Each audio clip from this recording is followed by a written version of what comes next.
देखो बुआ, आज हम लोग बायोलॉजी 12th का चैप्टर 2 जिसका नाम है पुष्पीय पादपों में लैंगिक जनन, उसमें हम लोग पुष्प पढ़ लिए थे। लेकिन आज हम लोग जानेंगे कि पुष्प यानी जनन अंगों के आधार पर पुष्प कितने प्रकार के होते हैं। जनन अंगों के आधार पर पुष्प कितने प्रकार के होते हैं, तो 2 प्रकार के होते हैं।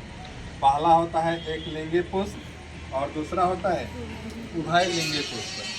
अब आता है कि एक लिंगी पुष्प किसे कहते हैं, तो आप नॉर्मल भाषा में बोलिएगा कि जब पुष्प में पुंकेसर या स्त्रीकेसर, जब पुष्प में पुंकेसर या स्त्रीकेसर में से कोई एक जनन अंग पाया जाता है उसे एक लिंगी पुष्प कहते हैं। एग्जाम्पल है आपके सामने पपीता और तरबूज।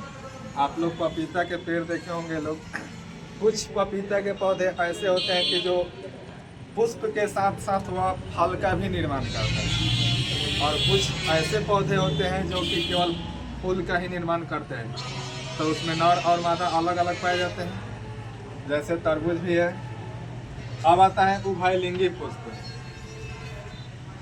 आपसे अब मतलब पूछा जाएगा कि उभयलिंगी पुष्प का डिफिनीशन बताइए, तो आप नॉर्मल भाषा में बोलिएगा कि जब पुष्प में पुंकेसर या स्त्रीकेसर दोनों पाए जाते हैं वैसे पुष्प को क्या बोलते हैं, उभयलिंगी पुष्प। जब पुष्प में पुंकेसर या स्त्रीकेसर दोनों पाए जाते हैं, यानी एक ही पौधे में नर और मादा दोनों पाए जाते हैं, वैसे पुष्प को क्या बोलते हैं, उभयलिंगी पुष्प।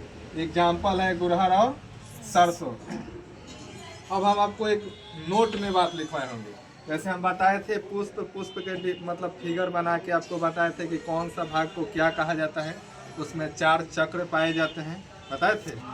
बाह्य दलपुंज, दलपुंज, पुमांग और क्या था, जयांग था। पुमांग को क्या कहते हैं, पुंकेसर। जयांग को स्त्रीकेसर।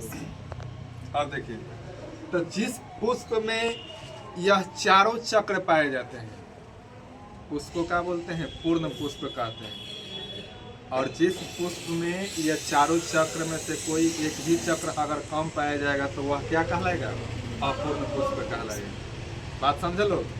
यानी जनन अंगों के आधार पर पुष्प कितने प्रकार के, 2 प्रकार के।